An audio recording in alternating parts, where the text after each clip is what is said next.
मेरा नाम शाहपारा है, मगर शाहनवाज मुझे शहजादी कहता था। कभी कभी झल्ली भी कह देता, पर ये बात मैंने किसी को नहीं बताई, किसी को भी नहीं। फिर भी पता नहीं कैसे सबको पता चल गया और सबने मुझे झल्ली कहना शुरू कर दिया। जाने लोगों को किसी का नाम बिगाड़ कर क्या सुकून मिलता है। लोगों की इन्हीं बातों से बचने के लिए मैं इन सब से आधा कोस दूर चल के अपनी प्यारी सी बेटी को सीने में छुपाए इस टीले पर आकर बैठती हूँ। रोज ही आती हूँ, आना पड़ता है। आह, मेरे पैरों में बहुत तकलीफ है। शायद आज फिर कोई कांटा चुभ गया है। मैं शाहनवाज की यादों में इतना गुम होती हूँ कि चप्पल पहनना ही भूल जाती हूँ। कई दिनों से मैंने बाल भी नहीं बनाए। किसके लिए बनाऊं जब मुझे देखने सराहने वाला ही छोड़कर चला गया। मुझे इस टीले से सूरज साफ अपने सामने नजर आता है।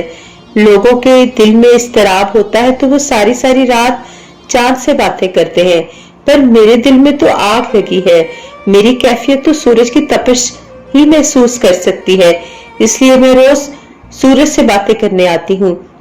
सूरज लौट जाता है तो मैं भी लौट जाती हूँ।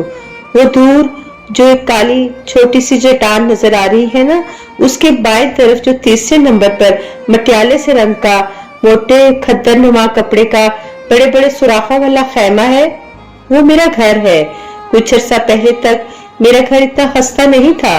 दरिया किनारे कच्ची मिट्टी का हमारा बड़ा ही खूबसूरत घर था, जिसे शाहनवाज ने अपने हाथों से बनाया था और मैंने उसका भरपूर साथ दिया था। आखिर अपने घर को सजाना संवारना हर औरत की ख्वाहिश होती है, तो भला मैं क्यों पीछे रहती। शाहनवाज दीवारों पर मिट्टी का लेप लगाता जाता और मैं दीवारों को सजाती जाती। कहीं दीवार पर ख्वाब टांगती तो कहीं किसी कील पर अरमान लटका देती। चौखट पर आस का दिया रोशन रखती और कमरे में हंसी की झनकार बजाती। और मेरे छोटे से घर का सबसे खूबसूरत फूल मेरी गुड़िया, जिसकी कलकारियां मेरे सहन में गूंजती तो चहार सु एक जलतरंग बजता। शाहनवाज को अपनी बेटी से बहुत मोहब्बत थी। वो कहता, जितना वो अपनी बेटी से मोहब्बत करता है उतना किसी ने दुनिया में किसी को चाहा ना होगा, पर वो झूठ बोलता था। भला माँ से ज्यादा भी औलाद को किसी ने चाहा है। चादर में लिपटी अपनी 3 माह की बेटी को सीने में भेजे मैं रोज फक्त माजी दोहराने यूं अकेली बैठी रहती हूँ। ज्यादा दिन तो ना गुजरे थे जब मेरे घर पर क़यामत टूटी। कितना खुशहाल घर था। मैं, शाहनवाज और गुड़िया, मोहब्बत भरा मुकम्मल घर था हमारा। मगर रुकिए, एक वो भी तो थी जो हमेशा मुझे गुस्सा दिलाती थी। मेरी मोहब्बत भरे लम्हों की दुश्मन, मेरी खुशियों की दुश्मन, मेरी पूरी जिंदगी की दुश्मन। भूली नाम था उसका। जबकि मजे की बात यह है कि रंग में वो चिट्टी सफेद थी। शाहनवाज की लाडली बकरी, मुझसे ज्यादा वो अपनी बकरी के लाड उठाता था। सुबह का सारा वक्त सिर्फ भूरी के नाज नखरों के लिए वक्फ था। भूरी के आगे वो गुड़िया को भी भूल जाता। मुझे बड़ी चिढ़ होती, गोया हमारी तो कोई हैसियत ही नहीं थी। हालांकि कसमें तो बड़ी खाता था कि मैं उसके दिल में रहती हूँ, पर वो झूठ बोलता था। क्या मुझे नजर ना आता था कि मुझसे ज्यादा तो उसके दिल में भूरी के लिए जगह थी। मैं भी बस बुड़बुड़ा के चुप हो जाती। अब एक बेजुबान बकरी से क्या बैर बांधना। शाहनवाज हफ्ता भर से बड़ा परेशान था। इस पर बड़ी ही तूफानी बारिशें हो रही थीं। सारा घर टपक रहा था। मिट्टी का घर था, सतून तो थे नहीं जो दीवारों को सहारा होता। किसी वक्त भी छत गिर सकती थी। फसलों को भी बड़ा नुकसान पहुंच जाता। मजीद इस घर में रहना खतरे से खाली नहीं था। पड़ोस के गांव में शाहनवाज की अम्मा रहती थी। उसने फिलहाल वहां जाना ही गनीमत जाना। रात में मैंने उसके साथ मिलकर कुछ जरूरी सामान को पोटली में बांधा और मुंह अंधेरे रवानगी का इरादा किया। अभी सारी तैयारी करके 2 घड़ी का सुकून ही लिया था कि बाहर अजीब शोरगुल मच गया। दरिया में सैलाब आ गया था जो तेजी से गांव की तरफ बढ़ रहा था। गरीब की जिंदगी में 2 घड़ी का सुकून भी कभी कभी बड़ा ही महंगा पड़ जाता है। कान पड़ी आवाज सुनाई न देती थी। गांव वाले अंधाधुंध भाग रहे थे। पानी गांव में दाखिल हो गया था। गुड़िया मेरी गोद में थी और शाहनवाज ने भूरी को उठाया हुआ था। हम भी भाग रहे थे। बेसिमत कहाँ जाना था मालूम नहीं, बस भाग रहे थे। पर पानी तो आज पूरी बस्ती निगलने आया था। हम इस आफत से कब तक भाग सकते थे। दरिया के मुंह जोर पानी ने जल्द ही हमको आ लिया। अब हम भाग नहीं रहे थे, तबाही मचाते पानी के साथ बह रहे थे। शाहनवाज बहुत अच्छा तैराक था, वो पूरी हिम्मत के साथ पानी का मुकाबला कर रहा था। भूरी को उसने कंधे पर डाला हुआ था और हम दोनों को दुपट्टा से अपनी कमर के साथ बांध लिया था। शायद वो अपने दावों में वाकई सच्चा था। उसको हम तीनों से ही बहुत मोहब्बत थी। इस बेरहम पानी में भी उसने हम तीनों को खुद से बिछड़ने नहीं दिया। हम चारों एक साथ पानी में जिंदगी और मौत की जंग लड़ रहे थे। शाहनवाज नढाल हो चुका था। इससे पहले कि वो हिम्मत हार देता, हम एक तनावक दरख्त से अटक गए। वो सिर्फ एक दरख्त नहीं था बल्कि गैब से मदद थी। शाहनवाज ने अपनी टांगों के जरिए मजबूती से दरख्त को जकड़ लिया। भूरी को कंधे से उठा के दरख्त के तने पर रखा, फिर मुझे और गुड़िया को कंधे पर चढ़ा के दरख्त के बलाई हिस्सा पर पहुंचाया। आखिर में खुद भी दरख्त पर चढ़ने की कोशिश करने लगा। मैंने एक हाथ से गुड़िया को पकड़ा हुआ था और दूसरे हाथ से शाहनवाज की मदद करने लगी, पर पानी का बहाव बहुत ज्यादा था। उसका हाथ फिसल फिसल जाता। उसमें हिम्मत भी खत्म हो चुकी थी। वो चढ़ ही नहीं पा रहा था। ऐसा लग रहा था कि वो भी बेहोश होकर गिर जाएगा। मैं चीख चीख कर उसको आवाजें दे रही थी, हिम्मत दिला रही थी, अपनी पूरी ताकत से उसको ऊपर खींच रही थी। बिलाखिर वो ऊपर आने में किसी हद तक कामयाब हो गया था।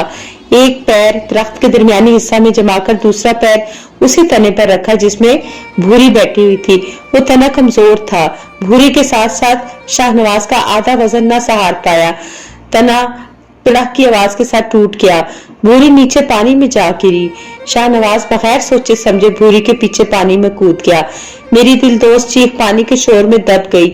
मैं भी कूद जाती। शाहनवाज के बगैर मेरी जिंदगी का मकसद ही क्या था? पर मेरी गोद में गुड़िया थी, मैं एक माँ थी। मैं कैसे पानी में कूद सकती थी? मैं दुहाइयां दे रही थी, बैन कर रही थी, मातम मना रही थी, और उस दरख्त पर बैठ के मैं कर भी क्या सकती थी? मैंने अपनी आंखों से भूरी और शाहनवाज को पानी में डूबते देखा। मेरे साथ जीने मरने की कस्में खाने वाला भूरी की वजह से मुझसे बेवफाई कर गया। कहा था ना, झूठा था। मैं अगले 18 घंटों तक उस दरख्त में फंसी रही। अपने कितने ही प्यारों को मैंने पानी की नजर होते देखा। मैं किस किस को रोती, किस किस पर सीना को भी करती। मेरी आंखें खुश्क हो चुकी थी, मैं नढाल हो चुकी थी, मैं होश खोने लगी थी। गुड़िया मेरे हाथों से फिसलने लगी थी। बड़ी मुश्किल से मैंने उसे थामा हुआ था। उस वक्त मैं होश में थी या बेहोश, जिंदा थी या मर चुकी थी, मुझे कुछ याद नहीं। फिर अल्लाह ने मेरी मदद को अपने नेक बंदे भेजे। वो 17-18 साल के नौजवान लड़के जो अपनी जवानी अल्लाह की राह में त्यागने निकले थे। उनके चेहरों पर सुन्नते नबवी थी, उनकी निगाहें झुकी हुई थी और लहजों में एहतराम था। उन्होंने मुझे दरख्त से उतार के कश्ती में बिठाया और एक बड़ी चादर मेरे गिर्द लपेट दी। मैंने गुड़िया को सीने में भेज लिया। उसको भी सर्दी लग रही थी। भभरा हुआ पानी पुरसुकून हो चुका था। यह शायद अपना जलाल किसी और बस्ती की तरफ मुंतकिल कर चुका था। नारंगी रंग की सदरी पहने खुदा की खलकत के वो मुखलिस खिदमतकार मुझको इस आरजी खैमा बस्ती तक पहुंचा गए थे। यहाँ पेट की आग बुझाने को रोज कुछ न कुछ मिल जाता था। तन ढकने को कपड़े भी थे और पीने को पानी भी।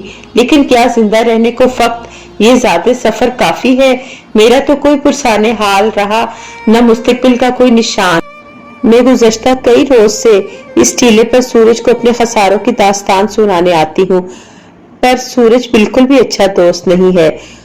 रोज मेरी दर्द भरी दास्तान सुनकर खामोशी से लौट जाता है। ना कोई दिलासा तसल्ली देता है और ना ही गले लगा के हौसला देता है। देखो आज भी चला गया ना मेरे चारों तरफ फिर से अंधेरा करके।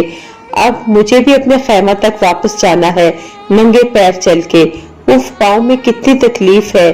जाने कांटा निकल गया या अभी तक अंदर ही है? कल अगर याद रहा तो जरूर चप्पल पहन कर आऊंगी। ओहो, ये बूढ़ी चाची फिर मेरा इंतजार कर रही है। इतने सारे बच्चे हैं इसके, इनके साथ रहा करे ना। पता नहीं इसको कैसे इतनी फुर्सत मिल जाती है कि रोज आके जाने कौन कौन सी दवाई पिला देती है। पक्का मुझे मारना चाहती है ताकि मेरा खैमा इसके बच्चों को मिल जाए। खैर, मारना चाहती है तो मार दे, मुझे कौन सा जीने का शौक है। पर मेरे बाद मेरी गुड़िया का क्या होगा? रुक झल्ली, ये खाना ले जा, तू खाना खा ले, फिर मैं तेरी दवा लेके आती हूँ। और तेरा पैर कितना जख्मी है, खून बह रहा है, अभी पट्टी का सामान भी लाती हूँ। मैंने तो चाची की पूरी बात ही नहीं सुनी और खाना झपट के अंदर आ गई। चाची बाहर बैठी अभी भी किसी को अपना एहसान बता रही थी। रोज खाना छोड़ के जाने कहाँ चली जाती है, मैं इसके हिस्से का खाना लेके रखती हूँ वरना बेचारी भूखी बैठी रहे। हमारे ही गांव की है, बड़ा ही गबरू जवान शौहर था इसका और 3 माह की बेटी थी, दोनों सैलाब में बह गए। ये सदमा से पागल हो गई, हाल से बेहाल, खाली बिस्तर सीने से लगाए फिरती रहती है। शहर से बड़ा डॉक्टर मुआयने को आया था ना, वो दवाइयां दे गया था, बड़ी मुश्किल से खिलाती हूँ। चाची और भी जाने क्या कुछ बोल रही थी और मैं अंदर ठंडे फर्श पर बैठी सोच रही थी कि झल्ली मैं नहीं, झल्ली तो चाची है, जिसको ये भी नहीं मालूम कि जो औलाद गोद में नहीं रहती वो दिल में छुप जाती है। और माँ के दिल से भी कभी कोई औलाद को जुदा कर पाया है भला? मैंने अपनी गुड़िया को सीने से लगाकर प्यार किया तो मेरी आंख से एक आंसू गिर के चुपके से गुड़िया के बिस्तर में गुम हो गया। जाने क्यों